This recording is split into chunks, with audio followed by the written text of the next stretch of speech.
கருவறைக்குள்ளே தான் அந்த கடவுள் இருப்பார். முக்கியமான கடவுள் கருவறைக்குள்ளே தான் இருப்பார். அதுபோல் என் மனதாகிய கருவறைக்குள் கடவுள் இருக்கிறார். என் மனசுக்குள்ளே கடவுள் இருக்கிறாரு. என்னுடைய உள்ளந்தான் கருவறை. அவருடைய வெளிப்பிரகாரமாக கோயிலாக நடமாடும் கோயில் நான். சித்தர்கள் பாடியிருக்கிறாங்க, நான் நடமாடும் கோயிலாக இருக்கிறேன், என் உள்ளம் கருவறையாக இருக்குது, என் வாய் கோபுர வாசல். இந்த வாயை எதுக்கு படைச்சிருக்கிறாரு? நிறைய வேலைகளை இந்த வாயை நம்ம சாப்பிட்றதுக்கும் அடுத்தவங்களை குறை சொல்கிறதுக்கும் தான் பயன்படுத்திகிட்டு இருக்கிறோம். உள்ளம் பெருங்கோயில் ஊனுடம்பு ஆலயம் வள்ளல் பிரானாருக்கு வாய் கோபுர வாசல். நாம் பெற்றுக்கொண்ட இந்த இன்பத்தை அடுத்தவங்களுக்கு சொல்லிக் கொடுக்கறதுக்கு தான் இந்த வாயை முதலாவது படைச்சிருக்கிறார் கடவுள். தெல்ல தெளிதா இருக்கு. இது தெரிஞ்சிருச்சுன்னா, என் கூட கடவுள் இருக்கான்னு தெரிஞ்சிருச்சுன்னா, சீவன் சிவலிங்கம். சிவலிங்கம்ன்றது வெளில எங்கேயும் போய் தேடாத, உனக்குள்ளேயே சீவனாக இருக்கிறார், அவர் உயிராக இருக்கிறார். உயிர் போயிடுச்சுன்னா சீவன் விட்டு போயிடுச்சும்பாங்க. அந்த ஜீவனாய் என்னோட இருக்கிறவர், நானே வழியும் சத்தியமும் ஜீவனமாய் இருக்கிறேன். என் உயிரான இயேசு அவர் என்னோட உயிராக இருக்கிறாரு அப்படிங்கிறது தான் இந்த பாடலோட கருத்து. கடைசியாக ஒரு பாடல் சொல்லி முடிச்சிடுறேன். அகத்தியர் பாடின பாடல் ஞான தீபம். வணங்குவாய் சகசோதி ஒருவனாகி மாநிலத்தை, இந்த 8 லைனில் ஃபுல்லாக சொல்லிடுறாருங்க. மாநிலத்தை ஒரு நொடியில் வகுத்தே. வணங்குவாய் சகசோதி, ஜெகத்தில் ஒரே ஜெகம்னு சொன்னால் உலகம், உலகத்தில் ஒரே ஒரு ஜோதி. வணங்குவாய் சகசோதி ஒருவனாகி, மாநிலம்னா பெரிய நிலம், உலகத்தை படைத்தவர். மாநிலத்தை எப்படி வகுத்தார்? ஒரே நொடியில் வகுத்தார். உண்டாக கடவுதுனார் உண்டாயிடுச்சு. மண்ணில் குணமான மனிதரையும் படைத்த பின்பு, நல்ல கேரக்டரோட மனுஷனை படைச்சாரு. குவலயத்தில் தானுதித்து, மனுஷனை படைத்த பின்பு தான் என்ன பண்றாரு? குவலயம் சொன்ன முன்னாடியே சொன்ன உலகம், உலகத்தில் தானும் உதித்து குருவாய் வந்தாரு. நீங்கள் என்ன குருக்கள்னு அழைக்காதீங்க பாரு, பிதா ஒருத்தர் தான் பாரு. அந்த அளவுக்கு தாழ்மையானவர் இயேசு கிறிஸ்து. குருவாய் வந்து சனமான சம்சாரம் ஒன்றில்லாமல் திருமணம் பண்ணிக்கல, அவருக்குன்னு குழந்தை குட்டிகள் கிடையாது. சன்னியாசி போலிருந்து தவத்தை காட்டி, ஒரு சன்னியாசியை போல தவம்னு சொன்னால் ஒழுக்கமான வாழ்க்கை முறையை காண்பித்து, அன்பான சித்தர்களை இருத்தி போட்டு, சித்தர்கள்னு சொன்னால் சீடர்கள், அன்பான சித்தர்களை இருத்தி போட்டு அகண்ட தலம் சென்றவரை அண்டுவாயே. அவர் இப்போ மேலே போயிட்டாரு, அவரை அண்டிக்கொள். இது அகத்தியர் எழுதின பாடல். இப்படி மதத்தின்படி நம்ம கடவுளை பார்க்காம, மதம் வேறு ஆன்மீகம் வேறு. மதத்துக்குள்ளே கடவுளை கொண்டு போகாதீங்க. ஆன்மீகத்தில் போனால் தான் இதை விரிவாக திறந்து நம்ம கண்ணை திறந்து பார்க்க முடியும். இப்போ தண்ணீர் இருக்குது, எனக்கு தமிழ் தெரியும், நான் தண்ணீர்னு சொல்கிறேன். இங்கிலீஷ்காரவங்க வாட்டர்னு சொல்கிறாங்க, தெலுங்குக்காரவங்க நீலுன்னு சொல்கிறாங்க, ஹிந்திக்காரவங்க பானின்னு சொல்கிறாங்க. மொழிகள் வேறு, ஆனால் சப்ஸ்டன்ஸ் என்ன, பொருள் ஒன்று தான், தண்ணி ஒன்று தான். தண்ணியை எடுத்து குடித்தாதான் என் தாகம் தீரும். அப்போ கடவுளை நான் உண்மையாக உணர்ந்து கொண்டால் தான் என்னுடைய தாகம் தீரும். அந்த கடவுளை அறியாத தாகம் கொண்ட அநேகர் இருக்கிறாங்க. கடவுளை அறிய வேண்டும்ன்ற தாகத்தோட அநேகர் இருக்கிறாங்க. நான் மட்டும் குடிச்சிட்டே இருந்த தண்ணி குடித்தா என்ன ஆகும்? வேஸ்ட். அது அடுத்தவங்ககிட்ட இதை எடுத்து சொல்லணும். இப்போ இவ்வளோ சொன்ன பிறகு உங்களுக்கு ஒரு கேள்வி எழுந்திருக்கணும். சில பேர் நினைக்கலாம், முருகன், பிள்ளையார், ஐயப்பன் எல்லாம் இயேசுக்குள்ளே தான் அடக்கம், இயேசுவும் இதுவும் ஒன்று தான்னு சொல்லிட்டீங்க. அவங்க அப்படியே வணங்கிட்டு போகட்டுமே, அவங்க இயேசுவை தானே வணங்குறாங்க. ஏன் அவங்கள நம்ம இதுக்கு கூப்பிடணும்? நீங்கள் கேட்குறீங்களோ இல்லையா, அவங்க கண்டிப்பாக கேட்பாங்க உங்ககிட்ட இந்த கேள்வியை. நீ தானே சொல்கிற உன் முருகனும் இயேசுவும் ஒன்றுன்னு சொல்கிற. காம்ப்ரமைஸ் பண்ணல, நான் முருகனும் இயேசுவும் ஒன்றுன்னு சொல்லலை. இயேசுவை விளக்க வந்த கடவுளாக முருகன் நிற்கிறார். ஆனால் இப்படியே போய் சொன்னீங்கன்னா அவங்களுக்கு கோவம் வரும்.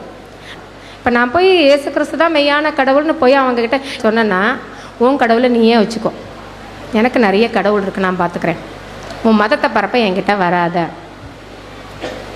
இதை அருமையாக எனக்கு விளக்கி சொன்னதை நான் சொன்னேன். என்னுடைய டேனியல் பெராக்கான ஒரு அங்கிள், அவங்க தான் எனக்கு இதை சொல்லிக் கொடுத்தாங்க. அவங்க அமெரிக்கா தேசத்தில் ஊழியம் செய்கிறாங்க. ஆனால் அவங்க சொல்லுவாங்க, இங்கே இருக்கிற மக்கள் காட்டுற பக்தியை நாம் காமிக்கிறது இல்லைம்மாம்பாங்க. அவன் அழகு குத்துற மாதிரி நம்மளால் குத்திக்க முடியாது. அவன் கடவுளுக்காக ரத்தம் சிந்த ரெடியாக இருக்கிறான். மூடத்தனமாக அவன் செஞ்சிட்ருக்குறாங்க. ஆனால் அந்த மூட பக்தியை நம்ம போய் குறை சொல்லிட்டு இருக்கோம் இல்லையா, அது நீங்கிறதுக்கு என்ன வழி எடுத்துருக்கோம், என்ன ஸ்டெப் எடுத்துருக்குறோம்? அவனை மூடன்னு சொல்லி ஒதுக்கி வைக்கிறது தான் நம்ம வேலையாக இருக்குது. மூடத்தனமாக இருக்கீங்கன்னு சொல்லி அவங்கள ஒதுக்கி வைக்கிறோம். அப்படி அல்ல. அப்படி இயேசு கிறிஸ்து இருந்தாருன்னு இந்த உலகத்துக்கு வந்திருக்க மாட்டார். அவர் நான் பாவியாக இருக்கும்போது தான் அவர் இறங்கி வந்தார். அப்பேற்பட்ட பரிசுத்தர் எனக்காக தாழ்ந்து கீழே இறங்கி வந்தப்போ, ஆஃப்டர் ஆல் மனிதர்களாகிய நாமையே நம்ம இந்து சகோதர சகோதரிகளுக்காக தாழ்ந்து போகக்கூடாது. ஸ்பிரிச்சுவல் ப்ரைடு வந்துடுது நமக்கு. அதனால என்ன பண்ணுறோம், நான் கற்றுக்கொண்டதில் நிச்சயத்திருக்கிற இதிலே தான் நான் வாழ்வேன்னு ஒரு வட்டம் போட்டுட்டு அந்த வட்டத்துக்குள்ளே வாழ்கிறோம். இப்போ இதுவும் அவர் சொல்லிக் கொடுத்த கதை தான் இது. எனக்கு எக்ஸாம்பிள் அந்த டேனியல் அங்கிள் சொல்லிக் கொடுத்த கதை தான் இது. இப்படி எல்லாம் ஒன்றுன்னு சொன்னால் அவங்க கேட்குற கேள்வி எல்லாம் ஒன்றுங்கும் போது நான் அப்படியே கும்பிட்டுட்டு போகிறேனே. அப்போ அவர் சொன்னார், ஒரு 100 ரூபா நோட்டை எடுத்து நான் ஜெராக்ஸ் எடுக்கலாம். எத்தனை காப்பி எடுக்கலாம்? 1000 காப்பி எடுத்துக்கலாம்.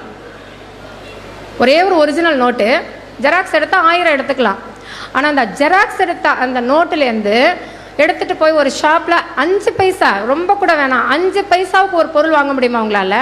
அது போல தாங்க இயேசு கிறிஸ்துன்றவர் இங்கே அடியில் ஒரிஜினலாக உட்காந்துருக்கிறார். மேலே நிறைய ஜெராக்ஸ் எலும்பிடுச்சு. அவங்க நினச்சிக்கிறாங்க ஜெராக்ஸ் மூலமாக எனக்கு நிம்மதி. ஒருவேளை இந்த இவ்வுலக வாழ்க்கையில் வேணால் அவங்க ஒருவேளை பணக்காரவங்களாக இருக்கலாம். ஆனால் இறப்புக்கு பிறகு ஒரு வாழ்க்கை உண்டுன்றதை எல்லா மதங்களும் போதிக்குது. இறந்த பின் ஒரு வாழ்க்கை உண்டுன்றதை எல்லா சொர்க்கம் நரகன்றதை எல்லா மதமும் அக்செப்ட் பண்ணுது. அப்போ அந்த இதுக்கு ரத்தம் சிந்துதல் இல்லாமல் பாவங்கள் மன்னிக்கப்பட மாட்டாதுங்கிறது ரிக்வேதத்தினுடைய அடிப்படை நாதம். அவங்க சொல்கிற அந்த இதழின் படி பார்த்தா கூட ரத்தம் சிந்துதல் இல்லாமல் பாவங்கள் மன்னிக்கப்பட மாட்டாது. யார் எனக்காக ரத்தம் சிந்தின? கடவுள். வரலாற்று நாயகன் அவர். வரலாற்றையே 2ஆ பிரித்தவர். கிறிஸ்துவுக்கு முன் கிறிஸ்துவுக்கு பின் வரலாற்று நாயகனாக இருக்கிறாரு கடவுள். அப்பேற்பட்ட கடவுளை நீ அண்டிக்கொள். நீ என்ன பண்ணிட்டு இருக்க? ஜெராக்ஸை வணங்கிட்டு இருக்கிற. நம்மளை நித்திய வாழ்வுக்கு கொண்டு போகிறதுக்கு அவருடைய சிலுவை மரணமே அல்லாமல் ரத்தம் சிந்துதலை நம்பாமல் எனக்கு மீட்பு இல்லை. இதை சொல்லிக் கொடுக்கத்தான் உங்களையும் என்னையும் அவர் தேர்ந்தெடுத்து வைத்திருக்கிறாரு. இதில் குற்றம் குறைகள் இருந்தால் மன்னிச்சுக்கோங்க. மீதியான விளக்கம் தேவைப்பட்டால் பின்னாடி உங்களுக்கு தேவைப்பட்ட கேளுங்க, சொல்லிக் கொடுக்குறோம். வாய்ப்பு கொடுத்த கடவுளுக்கும் மங்காடங்களுக்கும் நன்றி சொல்லிக்கிறேன். வணக்கம். சகோதரி ஆஷாவுக்கு கர்த்தர் நாமத்தில் நன்றி சொல்லிக் கொள்கிறோம். கிறிஸ்துவுக்குள் பிரியமானவர்களே, இந்தியாவில் சுவிசேஷம் முழுமையாக பரவாததற்கு அநேகம் காரணங்கள் இருந்தாலும் கீழே வழங்கப்படும் சில முக்கியமான காரணங்களை இந்த கருத்தரங்கு வழியாக இந்திய திருச்சபையின் கவனத்துக்கு கொண்டு வர விரும்புகிறோம். முதலாவதாக 2000 வருடங்களுக்கு முன் தூய தோமா அப்போஸ்தலர் பரப்பிய ஆதி இந்திய கிறிஸ்தவ சத்தியங்களை பற்றிய நமது அறிவு குறைவு. இரண்டாவது, இந்தியாவின் ஆதி குடிமக்களாகிய 90 விழுக்காடு திராவிட இன விடுதலையும் கிறிஸ்து வழங்கும் ஆன்மீக விடுதலையும் இணைந்து செயல்பட தவறியது. மூன்றாவது, இந்துத்துவாவுக்கும் இந்து மதத்துக்கும் உள்ள வேற்றுமையை நாம் புரிய தவறியது. அதாவது இந்துத்துவம் ஒரு மதம் அல்ல என்றும் இந்து மதம் என்றால் ஆதி இந்திய கிறிஸ்தவமாகிய சைவ வைணவம் என்றும் உணர தவறியது. நான்காவது, ஆசிய மதமாகிய கிறிஸ்தவம் ஒரு ஐரோப்பிய மதம் என்ற ஒரு தவறான சிந்தனையை இந்திய மக்களிடமிருந்து மாற்ற நாம் முயலாதது. ஐந்தாவது, ஆயிரக்கணக்கான கோட்பாடுகளை அதாவது டாக்டரின்ஸை புகுத்தி ஆயிரக்கணக்கான சபை பிரிவுகளாக பிரித்து அதாவது டினாமினேஷன்ஸ் கிறிஸ்தவர்களின் ஒற்றுமையை இழந்தது. ஆறாவது, ஜாதி ஏற்றத்தாழ்வு கோட்பாடு இந்தியாவின் தேசிய பாவம் என்று உணர தவறியது. ஏழாவது, நினிவேக்கு அனுப்பப்பட்ட நாம் தர்ஷீசுக்கு சென்று கொண்டே இருக்கிறோம் என்பதை உணர தவறியது. கடைசியாக, இன்றைய கிறிஸ்தவர்கள் தாங்கள் பிரசங்கிக்கிறபடி வாழாதது. கிறிஸ்துவுக்குள் பிரியமானவர்களே, இந்த காரணங்களை மனதில் கொண்டு வழங்கப்படும் செய்திகளை கவனித்து